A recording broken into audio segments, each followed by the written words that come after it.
धन्यवाद कर्मचारी साथियों। जैसे कि आपको पता है फरवरी माह की जो भी सैलरी बिल है वो FMS 3.0 से बनेंगे और अधिकांश डीडीओ में जो रोल असाइन का जो प्रॉब्लम आ रहा था या एरर मैसेज आ रहा था वो अब हट चुका है और सारे जो मॉड्यूल है वो काफ़ी हद तक शो हो रहे हैं। अब जैसे आप डीडीओ लॉगिन करेंगे तो अगर आपकी डीडीओ लॉगिन में ऑप्शन नहीं आ रहा है या एरर आ रहा है तो मैंने पिछली वीडियो में बताया था कि आपको किस तरीके से चेक करना है। डेस्क 1, 2, 3 अगर आपके हैं तो उनमें से जिस डेस्क में आपकी डीडीओ का नाम शो हो रहा हो या डीडीओ मेंशन हो रहा हो उस पर आप क्लिक करेंगे तो नीचे HO की जगह है आपकी डीडीओ रोल है वो शो हो जाएगा। और अगर HO भी शो नहीं हो रहा है तो उसके लिए क्या करना है मैंने पिछली वीडियो में डिटेल में बताया था। अगर आपने वो वीडियो नहीं देखा तो एक बार वो वीडियो जरूर देखें। मैंने पूरी प्लेलिस्ट बना रखी है FMS 3.0 से संबंधित जिसमें प्रत्येक टॉपिक पे मैंने वीडियो बना रखे हैं। अब बात करेंगे आज की एम्प्लॉय की जो डिटेल्स की वेरिफिकेशन है वो किस तरीके से करनी है।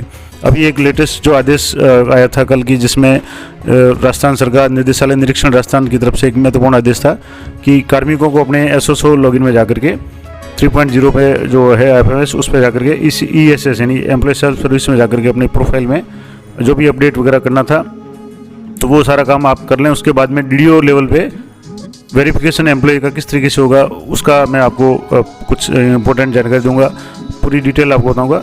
हालांकि ये सारी जो जानकारी है आपकी सुविधा के लिए है, इन्फॉर्मेशन के लिए है।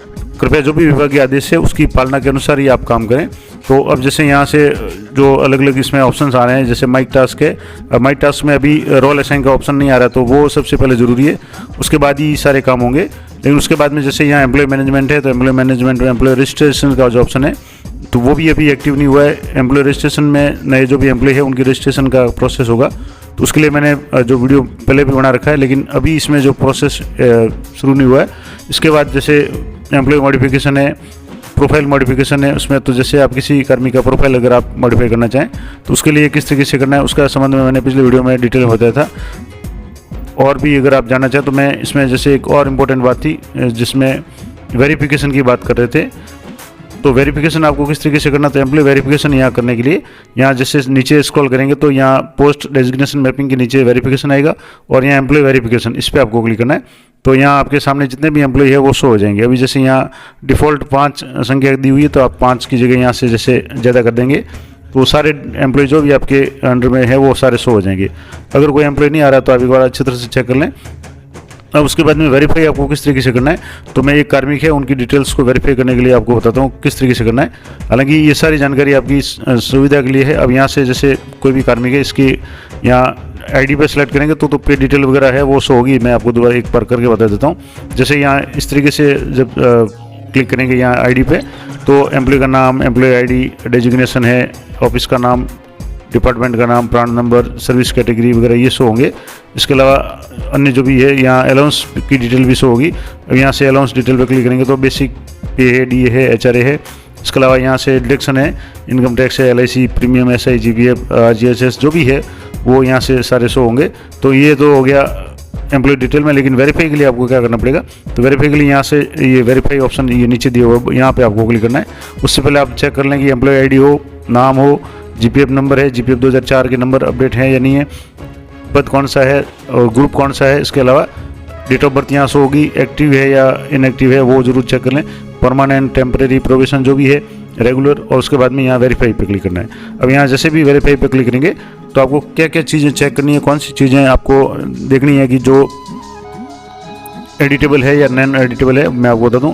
यहाँ से सबसे पहले एम्प्लॉय डिटेल्स का जो ऑप्शन है इस एम्प्लॉय डिटेल्स में आपके सबसे पहले NIC UID जो पे मैनेजर पे शो होती है जब आप मास्टर डाटा चेक करते हैं किसी एम्प्लॉय का तो वहाँ आपके नाम के आगे शो हो जाती है। तो NIC UID है ये आप यहाँ से चेक कर लें। और ये सारा डाटा है एज माइग्रेटेड फ्रॉम IFMS 2.0 से ये माइग्रेट होकर के डाटा है।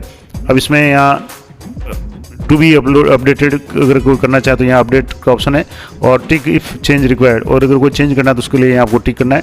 हालांकि ये अभी टिक नहीं हो रहा है तो जो भी एडिटेबल है वो मैं आपको बता दूँगा कौन कौन से हैं। अब उसके बाद में जैसे NIC UID आ गई, उसके बाद में एम्प्लॉय की ID यहाँ से आप देखेंगे तो एम्प्लॉय ID आ जाएगी, RJ वाली जो भी। एम्प्लॉय स्टेटस में येस नो जो भी है वो आ जाएगा। सर्विस में स्टेटस में एक्टिव है, उसके बाद में सब स्टेटस में रेगुलर है, प्रोबेशन वगैरह जो भी है तो वो यहाँ शो हो जाएगा। अब यहाँ SSO ID आपकी यहाँ जो भी है वो शो हो जाएगी तो ये आप एक बार देख लें। उसके बाद में अगला जो ऑप्शन है वो पर्सनल डिटेल में आपके एक तो सबसे महत्वपूर्ण बात है जनाधार। यहाँ जो जनाधार का कॉलम है तो यहाँ आपकी जनाधार शो हो रहा है। एज माइग्रेटेड फ्रॉम FMS 2.0, तो ये जन आधार आप चेक कर लें। उसके बाद में जन आधार मेंबर आईडी, ये जन आधार की मेंबर आईडी जो एम्प्लॉय है उसकी है। उसके बाद में एम्प्लॉय का नाम, यहाँ से एम्प्लॉय का नाम है, ये जो भी डाटा फैच होकर के आ रहा है। अब यहाँ भी एम्प्लॉय नाम में आगे नॉन एडिटेबल है, लेकिन जेंडर का जो ऑप्शन है इसके नीचे है, एम्प्लॉय नाम के आगे नीचे जेंडर है, मेल फीमेल है। अब यहाँ से एडिट का ऑप्शन है, तो यहाँ से आप जैसे मेल फीमेल ट्रांसजेंडर जो भी यहाँ लागू होता हो वो आप यहाँ से सेलेक्ट करके कर सकते हैं। तो ये जैसे जो भी है उसको आप यहाँ से चेक बॉक्स पे क्लिक करके कर सकते हैं। उसके बाद में डेट ऑफ बर्थ, तो डेट ऑफ बर्थ है वो भी आपके नॉन एडिटेबल है। उसके बाद में फादर का नाम यहाँ आ रहा है। उसके बाद में मैरिटल स्टेटस है, जिसमें मैरिड अनमैरिड जो भी है आप यहाँ से इसको यहाँ से एडिट करना चाहें तो यहाँ से एडिट कर सकते हैं। यहाँ से डाइवोर्स है, मैरिड है, अनमैरिड है, विडो है, विडोअर है। तो जैसे मैरिड है तो मैरिड में यहाँ से कर रहा हूँ, और जो भी है वो आपको सेलेक्ट करके ओके पे क्लिक करना है, यानी यहाँ से ये राइट का निशान हो जाना है। उसके बाद में डिसेबिलिटी है, येस या नो, अगर येस होगा तो आपके आगे के ऑप्शन आएंगे। मोबाइल नंबर है, उसके बाद में pan number, PAN pan number है आपके जो यहाँ है वो यहाँ ऑटोमेटिक आ रहे हैं। और उसके बाद है आधार नंबर, आधार रेफरेंस नंबर। पे मैनेजर पे नहीं होकर के आपके अगर SSO ID में आप देखेंगे तो वहाँ आपके आधार नंबर की जगह आधार रेफरेंस नंबर शो होते हैं, तो वो आधार रेफरेंस नंबर यहाँ ऑटोमेटिक फैच हो रहे हैं। उसके बाद में जो तीसरा ऑप्शन है वो है सर्विस डिटेल का। तो सर्विस डिटेल में भी आपके यहाँ फील्ड का नाम, as migrated from FMS 2.0 to be updated, और टिक इफ चेंज रिक्वायर्ड। अब यहाँ सारे ऑप्शन है, इनमें टिक है, इसका मतलब इसमें आप एडिट कर सकते हैं काफ़ी चीज़ें। तो जैसे पहला है सर्विस कैटेगरी, स्टेट सर्विस है, यहाँ से जैसे आप ऑल इंडिया सर्विस है, सेंट्रल गवर्नमेंट सर्विस है, क्लास 4 है, कॉन्ट्रेक्चुअल है, इलेक्टेड मेंबर है, इंडियन एयरफोर्स है, ये काफ़ी सारे ऑप्शन इसमें आ रहे हैं। जुडिशरी है, मिनिस्ट्रियल है, नॉमिनेटेड है, रेगुलर राजस्थान जुडिशियल सर्विस है, री एम्प्लॉयड है, स्टेट सर्विस है, सबऑर्डिनेट है, वर्क चार्ज है, रिवर्स डेपुटेशन है। तो जो भी लागू होता है वो यहाँ से आप सेलेक्ट करें। उसके बाद में सर्विस सब कैटेगरी में अभी जैसे यहाँ कोई कैटेगरी, यहाँ से काफ़ी सारे ऑप्शन हैं, उनमें से आपको जो भी लागू होता है वो आपको यहाँ से सेलेक्ट करना है। जैसे राजस्थान हॉर्टिकल्चर सर्विस है, राजस्थान लीगल सर्विस है, इस तरीके से जो भी राजस्थान से संबंधित सर्विस है वो सारी यहाँ से हो जाएगी। तो आपकी जो भी लागू होता है वो आपको यहाँ लिखना है। और उसके बाद में अगला जो है designation as per service cadre के अनुसार आपका डेजिग्नेशन क्या है। तो सर्विस कैडर के अनुसार जो भी डेजिग्नेशन है वो भी आपको यहाँ से सिलेक्ट करना है। हालांकि ये अभी काम नहीं कर रहा, तो हो सकता है धीरे धीरे ये सारे काम करना शुरू हो जाएंगे। उसके बाद में यहाँ से जैसे ऑप्शन है गजेटेड नॉन गजेटेड।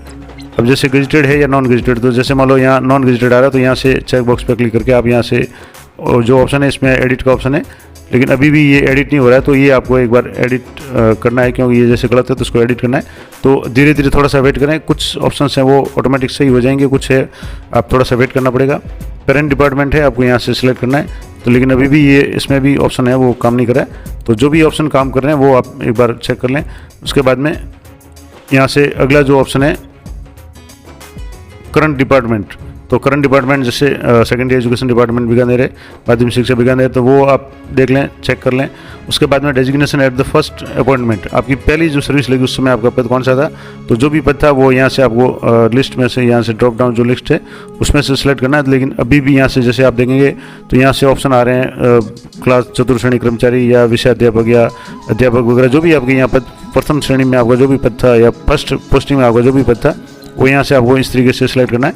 अब यहाँ काफ़ी सारे पद है, तो यहाँ से जैसे जो अगर टीचर का पद मैं यहाँ से चेक करना चाहूँ तो यहाँ से जो भी पद है ABCD वाइज RST से आप यहाँ से लास्ट में जाएंगे तो ABS पे आ रहा है, उसके बाद में यहाँ T पे आ रहा है, तो यहाँ से ट्रेजरी ऑफिसर है, ट्रांसपोर्ट ऑफिसर है, ट्रांसलेटर है, तो ये TE और इस तरीके से आप यहाँ TEA है, तो इस तरीके से टेक्निकल है या जो भी आपके यहाँ लागू होता हो, ये टेक्नीशियन है। इसके अलावा यहाँ से और भी ऑप्शन काफ़ी है, तो यहाँ टीचर या अध्यापक है, अध्यापक तृतीय श्रेणी अध्यापक है, तो यहाँ से आप शिक्षक या अध्यापक है वो आप यहाँ से सिलेक्ट कर लें।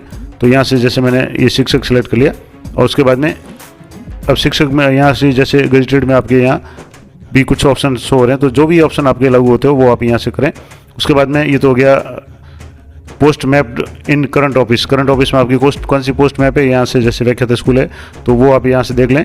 तो यहाँ से जैसे ये मैंने सेलेक्ट कर लिया व्याख्याता स्कूल, उसके बाद में यहाँ से आगे एक्चुअल पोस्ट इन करंट ऑफिस में वास्तविक पोस्ट किया, तो वास्तविक पोस्ट जो भी है वो भी यहाँ से आ रही है। अगर आपके चेंज है तो आप उसको एडिट कर सकते हैं। उसके बाद में GPF नंबर, तो GPF नंबर GPF के जो भी नंबर है 2004 के वो अगर शो हो रहे हैं आप चेक कर लें। और यहाँ भी नॉन एडिटेबल है, तो ये जो भी डाटा है पे मैनेजर या उससे आ रहा है। SI नंबर भी यहाँ ऑटोमेटिक आ रहे हैं, नॉन एडिटेबल है। उसके बाद में डेट ऑफ ज्वाइनिंग, आपकी प्रथम नियुक्ति किया है वो आपके यहाँ शो हो रही है, वो आप चेक कर लें। इंक्रीमेंट डेट 1 जुलाई 2024 यहाँ आ रहा है, उसको आपको चेक कर लेना है। रिटायरमेंट डेट भी यहाँ जो भी आ रही है वो आपके आयु के हिसाब से होगी, डेट ऑफ बर्थ के हिसाब से होगी। उसके बाद में बैंक डिटेल्स, इसमें फाइल का नाम या फील्ड का नाम, as migrated from IFMS 2.0 to be updated और टिक इफ चेंज रिक्वायर्ड। इसमें भी जैसे आपके बैंक की IFSC कोड है ये शो हो रहे हैं, बैंक का नाम शो हो रहा है, बैंक के ब्रांच का नाम यहाँ जैसे शो हो रहा है, और यहाँ आपके बैंक के अकाउंट नंबर शो हो रहे हैं। तो ये सारी चीज़ें आपके शो हो रही है। आप इनको एक बार अच्छी तरह से चेक कर लें। उसके बाद आप इसको लास्ट में नीचे जो ऑप्शन है उसमें करेक्शन का ऑप्शन भी दिया हुआ है, या अगर आपके कुछ गलती है तो उसको कैसे करेंगे उसका भी ऑप्शन आगे दिया हुआ है, मैं बता दूंगा। उसके बाद में अगला ऑप्शन है पे इंटाइटलमेंट, यानी आपकी जो पेमेंट है उसके संबंध में। तो पहला है पे कमीशन, तो जैसे अभी यहाँ 7th पे है, आपके जो भी पे लागू होता हो वो यहाँ से आप देख लें। L12, L11, L10 जो भी है वो चेक कर लें। पे स्केल, ग्रुप आईडी आपकी यहाँ से जो भी पे मैनेजर से आ रही है वो देख लें। ग्रुप का नेम आप किस ग्रुप में है पे मैनेजर पे, वो ग्रुप यहाँ नेम शो हो रहा है। उसके बाद बजट हेड आपका कौन सा है, तो जो भी बजट हेड आपका है पे मैनेजर पे होगा उसी के अनुसार आपके यहाँ डाटा आ जाएगा। ऑब्जेक्ट हेड है 0 बना रहा है। उसके बाद में अलाउंस की बात करें तो अलाउंस में जैसे फील्ड नेम माइग्रेटेड फ्रॉम 2.0 और टू बी अपडेटेड। अब इसमें अलाउंस में जैसे बेसिक पे तो आपका मूल वेतन है यहाँ शो हो रहा है, उसको आपको चेक करना है। डीआरएनएस अलाउंस यानी डीए आपका अभी जो शो हो रहा है वो आप देख लें कितना % अभी डीए मिल रहा है, उसके अनुसार है या नहीं है।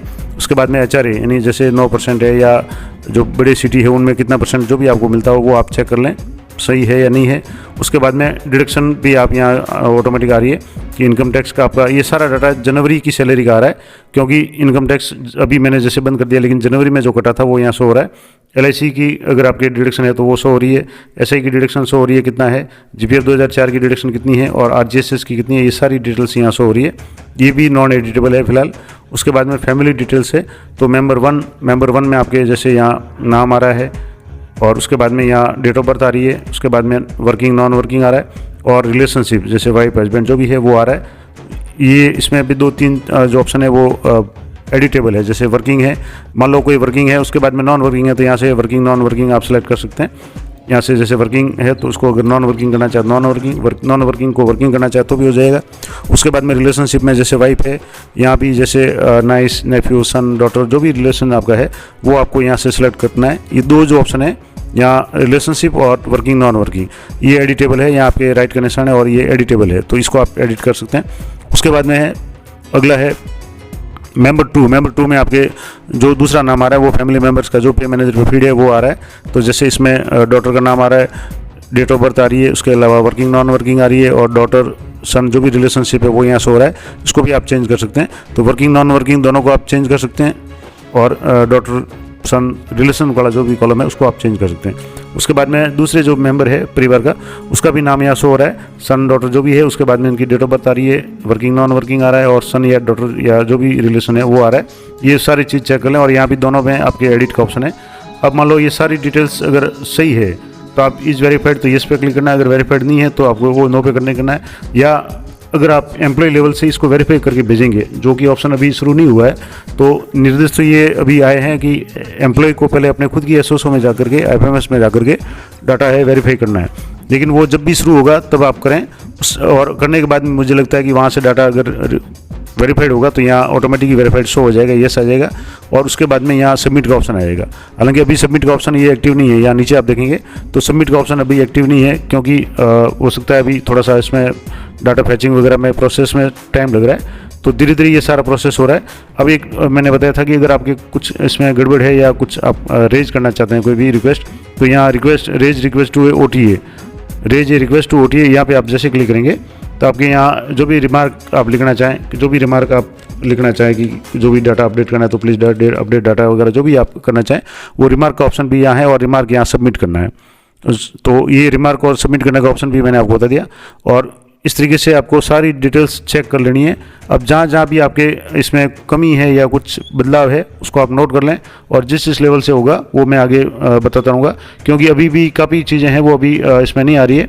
तो ये जैसे जैसे अपडेट होगा चीज़ें आपके क्लियर होती जाएगी। फंक्शन है, अभी कई फंक्शन है काम नहीं कर रहे हैं, कई बार जो रोल है वो सही आ रहा है लेकिन कई बार वापस एरर आ रहा है, तो थोड़ा सा इसमें आपको धैर्य रखना है।